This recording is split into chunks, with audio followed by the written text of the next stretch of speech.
Hello guys, welcome to our channel. இன்னைக்கு நம்ம சேனல்ல சாக்லேட் மில்க் ஷேக்ஸ் எப்படி செய்யலாம்ங்கறத தான் நம்ம இந்த வீடியோல பார்க்க போறோம்.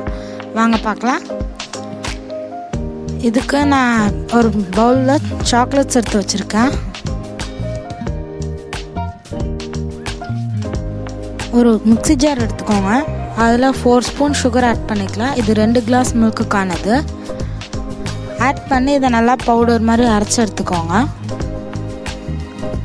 அரைச்சி எடுத்ததுக்கப்புறமா இதை ஓப்பன் பண்ணி இதில் 1 கிளாஸ் மில்க் ஊற்றிக்கலாம்.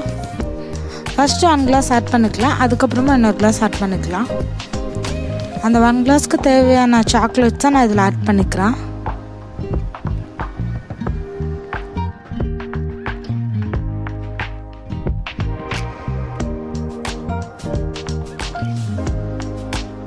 ஆட் பண்ணதுக்கப்புறமா இதை நல்லா மிக்ஸியில் கிரைண்ட் பண்ணி எடுத்துக்கிறேன்.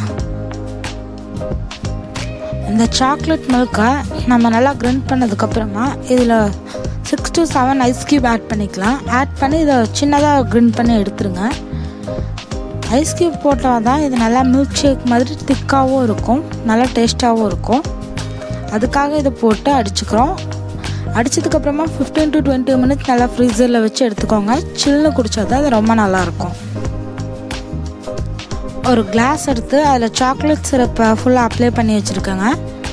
அதை ஒரு 5 மினிட்ஸ் வச்சா அது கொஞ்சம் ட்ரை ஆனதுக்கப்புறமா இந்த ஃப்ரீசரில் வச்சுருக்க இந்த சாக்லேட் மில்க் ஷேக் எடுத்து இதில் ஊற்றிடலாம். ஊற்றி க்ளோஸ் பண்ணி நம்ம சர்வ் பண்ணிடலாம். அட்டகாசமாக இருக்குங்க சாக்லேட் மில்க் ஷேக். எல்லாத்துக்குமே ரொம்ப ஃபேவரட்டான ஒன்று. அதனால் எல்லாத்துக்கும் ரொம்பவே பிடிக்கும். இது வீட்டில் யூஸ் செஞ்சு பாருங்கள், எல்லாருமே விரும்பி குடிப்பாங்க. தேங்க்ஸ் ஃபார் யூர் வாட்சிங். எல்லாம் சப்ஸ்கிரைப் பண்ணிடுங்க, லைக் பண்ணிடுங்க, மறக்காமல் இதை ஷேர் பண்ணிடுங்க. கீழே கமெண்ட் பாக்ஸில் இந்த வீடியோ எப்படி இருந்துச்சுங்கிறத கமெண்ட் பண்ணிடுங்க. Bye bye.